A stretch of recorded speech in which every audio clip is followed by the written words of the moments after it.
landmarks that they relied on in the Seattle area. After 1962, after the World's Fair, they began that long, gradual process of transitioning into a high technology city, which it is today. Computer software engineering, aeronautical engineering are all huge here. And a lot of that is due to the World's Fair itself.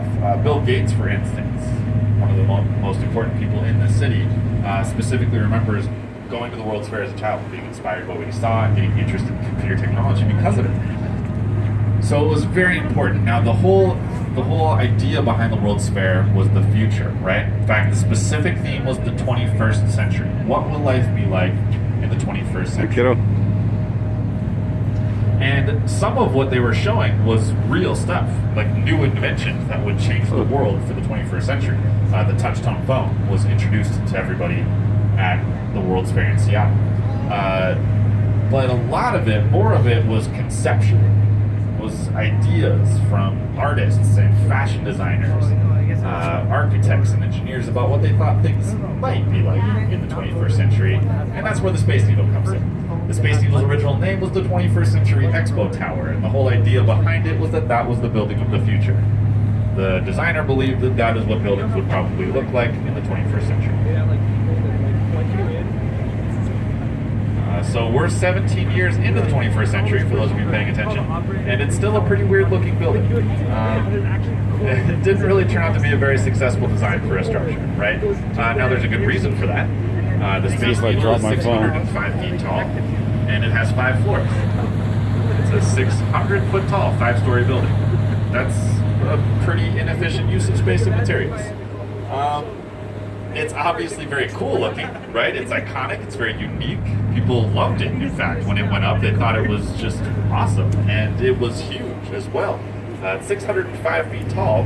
When that was built, it was the tallest structure west of the Mississippi River. To give you an idea of how big it was, you look at the Space Needle, and then bring your eyes, scan your eyes along the skyline. I know, I'm all nervous. All the way past the Ferris wheel, all the way to the far right side, you'll see the very last skyscraper before you get to the part of the cranes and the stadium district. There's a little white skyscraper with a big beige pyramid. Bouncing all over the place. That's Smith Tower. Smith Tower was built in 1814. And it remained the tallest building west of the Mississippi until the Space Needle got built in 1962. So for nearly 50 years, that was a massive building. And then they built the Space Needle. If you just look at the size difference between the two, that'll give you some idea for how much of a jump in size the Space Needle was. People were in absolute awe of it. It was massive. So the people loved it. They tried to keep it. They tried to get the city council to buy it because it was privately owned. And the city council never did because they saw no practical use for a building like that.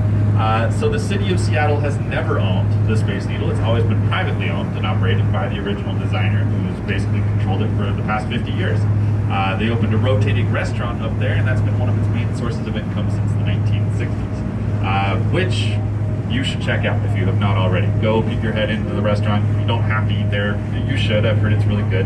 I've never personally eaten there. It's a little expensive, but it's good.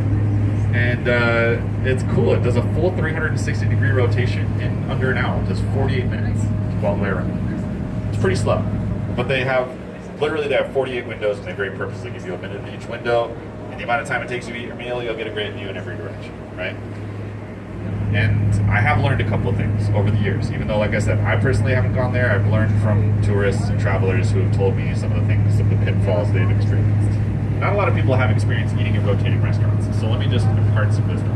First of all, the windows are not rotating, which means that when you sit down at your table, the windowsill might seem like a convenient shelf for your purse or your backpack or whatever, but that stuff will not stick with you throughout the meal, so don't put your stuff on the windowsills.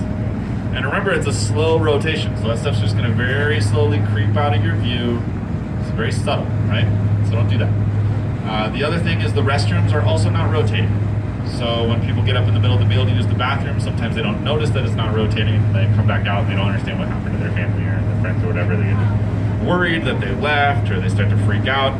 I always just recommend, if you come out and you can't figure out what to do and you're starting to panic, just go back to the bathroom for 45 minutes and then come back out, and then they should just be right there. right. Well, with that, I'm gonna take a short break. We're a little over halfway. I'm gonna get out of the sun for just like 2 minutes, and grab a drink of water. But I'll be around. Love if you guys you. have questions, you should feel free to ask. The Pretty cool, industrial huh? part of the tour is up ahead, so this is where we see like big ships, cool pieces of machinery and stuff. It's We were my rocking all favorite over part. the place. A lot of cool stuff up ahead, so stay excited. And I'll be back with the microphone in just a little bit. Thanks. There's some wake out here, huh?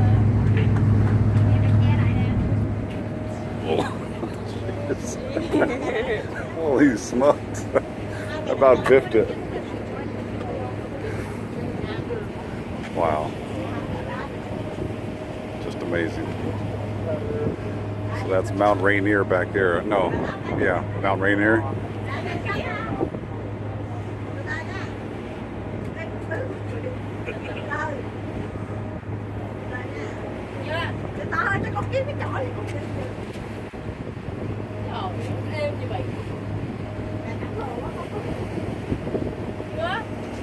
What do you think?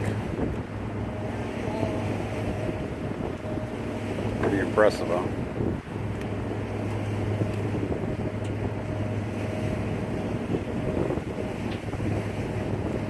A week in Seattle. One more night. My daughter's all sad.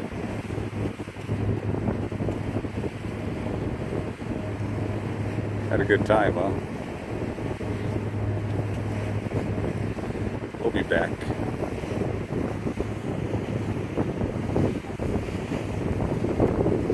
We'll be back, Seattle. Loved it. It went by fast. Very fast. There's the sun going down.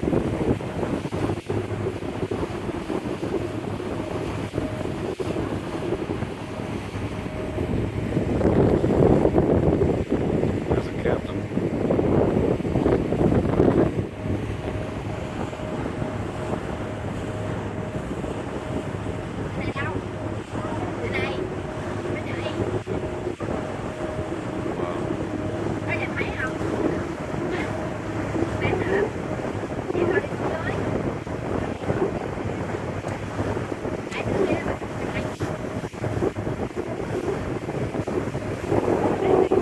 On this side.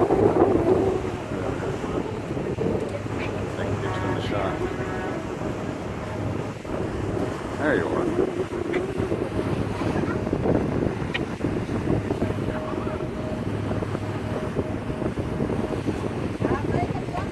There, now I got you. You're having a Titanic moment. How pretty that is. All right, we're going to call that the end of the break. As you can see, we got a lot of cool stuff over here on the starboard side. This is Vigor Shipyards. They do all the maintenance and repair. Well, besides doing maintenance and repair, they also, every time we pass by, do the whole shave and haircut bit. That scared me to death. So they do maintenance and repair and shipbuilding for big steel ships in this Good area. God. We've got a Washington State ferry on the far right, that white ship with the green trim. We've got a Coast Guard ship, that big white one. gotta there warn you with next the time. tarps around it. That's a I was holding my Legend-class phone over Coast the Guard edge. cutter, which is one of the most That would've been advanced horrible. types of the Coast Guard's law enforcement vessels. The Legend class was at that developed cargo shortly ship. after 9/11. And then, of course, there's the 101 USS Arleigh class destroyer, the Gridley, which is an aircraft carrier escort ship. Each of those ships weighs probably close to 9,000 tons. 9,000 tons, and they're both pulled up completely out of the water. They're actually sitting right now on top of 7-foot tall steel blocks, so you could walk upright underneath one of those ships right now. I mean, someone would stop you before you got there. I'm saying in theory you could walk upright underneath it. So how do they do that? These ships are so heavy, right? So what they do is, you see the docks they're sitting in have sort of a U shape to them. There's a thick wall on either side and a thick floor at the bottom. All of that is hollow inside. And when they want to dock one of these ships, they just open a valve at the bottom of the dock that allows all the seawater inside the hollow space and causes the dock to sink. Then they just float the ship right over it, and they'll use like compressed air to blast the seawater back out again, causing the dock to become buoyant and float right back to the surface, lifting these massive ships right up out of the water with almost no energy usage at all. It's an incredibly efficient, very simple, but really ingenious little system. So what we're looking at, besides bigger shipyards, this whole piece of land here is all Harbor Island. And Harbor Island is a man-made island. It was developed in the early 1900s. This bit of land off our starboard right-hand side. This whole area used to be a delta for the Duwamish River, so it was basically just a big muddy field with a bunch of streams running across it, running into Elliott Bay.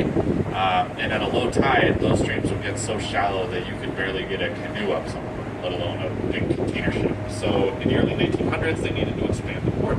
They got the U.S. Army Corps of Engineers to come out here and dredge up all of the mud on either side, digging these big channels on either side of the delta, piling all the extra mud up in the middle, creating Harbor Island. So when Harbor Island was constructed, at over 400 acres of all that sticky river mud, this was the largest man-made island in the world. That was over 100 years ago. Today it's not. It's the fourth largest. There's two in Japan that are bigger. And then there's the Palms Island of Dubai, which is absolutely massive. But of those top four, we still have one thing going for us here in Seattle. Of those top four, Harbor Island is the only one that is not very slowly falling apart and sinking back into the water. So we're just trying to be patient. Wait like 50 years, and maybe it'll just be the biggest again. Alright. Exactly. Alright, so it looks like Captain C is going to take us on a little swing into the east waterway of the Duwamish River. We passed the west waterway a few minutes ago. We're going to take a dip into the east waterway. Again, a man-made waterway. You'll see on either side that none of it looks very natural. This was all dug out of over 100 years ago. I do want to point out before we go into the waterway, we have not only another just immense view of Mount Rainier, but if you look to just the left side of Mount Rainier, just on the other side of this waterway on our starboard side, there's a huge red brick building with a big clock tower on top. On top of the clock tower is a very familiar face looking at you. Does anybody recognize that face? Starbucks. Yes, that is the international headquarters of Starbucks. That's where they plan all their world domination. Starbucks. I just like to point it out because it makes for a good photo. You got Mount Rainier there, you've got the Starbucks headquarters, like two of the most powerful forces in all of Seattle, all in one photograph. As we go into the Port of Seattle, bear in mind that the Port of Seattle is by no means the biggest or the busiest port on the West Coast. The ports in California would definitely take those titles, like the Port of Long Beach in Southern California is massive. There's a lot going on down there. It's huge. But Seattle has one very significant advantage over those other ports, which is what we call the Seattle shortcut. Seattle is about 400 nautical miles closer to Asia than Southern California. So China, Korea, Japan, Vietnam, these big trading countries, when they do trade with the United States, they can save an entire day's journey in either direction by going to Seattle instead of California. So that is a huge boon to the Seattle area in the Pacific Northwest for trade. Now, of course, you'll see the containers that are everywhere, intermodal shipping containers. You'll also notice the cranes. These big cranes are called gantry cranes. Now, they're specifically designed to work with the containers themselves. All gantry cranes are designed to work with intermodal shipping containers, and there's a lot of different types of gantry cranes. But these white ones are the biggest. These are the tallest types of gantry cranes in the world. They're over 200 feet tall. They're even designed for ships that don't even exist yet. They just know that ships are going to keep getting bigger, so they make these extra big to accommodate future vessels. So these things are huge, right? They're over 200 feet tall. What I like to point out to people as they're looming over us like this is that they were built in China and then shipped here fully assembled, standing upright. What they do is they take the feet of the crane and they weld the feet to the top deck of the ship, and they'll usually take 4 cranes at once, put them on the top deck so they're towering over 200 feet above the waves of the ocean, and then they'll just send them across over here. It usually takes about a year to 2 years because they go so slowly. And I got to see this happen about 4 or 5 years ago now. They brought in these new cranes, and it just looked like they were walking across the surface of the water, and then they just bring them right up to the dock. They cut the welds and roll them right off, and they're just ready to go. It's a pretty impressive feat of engineering to see that happen. All right. This is a big ship. I don't know if you guys noticed. There's a big boat here. So this is a giant container ship. I say giant. Really, this is about a medium-sized container ship. This thing, just looking at it, we get new ones in every 48 hours, so it's hard for me to always know exactly how big each one is. But this one is about 1150, I'm going to say. I can hear myself echoing right now, I think. 1,201. 1,201. Thank you, Steve. What did I say, 1150? That's pretty close for eyeballing. All right, 1,201. Okay, so that's about medium size. The biggest container ships out there are about 1,450 feet long. Okay, so that being said, if this were a medium-sized container ship, that being said, if we took this ship and tilted it back onto its stern so that the bow was just sticking straight up into the air, it would be 200 feet taller than any building in our skyline. Wow. If you look at the Columbia Center, for instance, the big black monolith skyscraper in our skyline out there, that's the tallest in our skyline, and it's only 970 feet tall. Nowhere near as tall as this ship is long. You can see some of the cranes in operation a little further into the channel there. You can see those claws kind of dropping down to pick up more containers. Say goodbye. Another one's pulling back from the ship right now. There's Love you. the little glass box up there, the halfway point.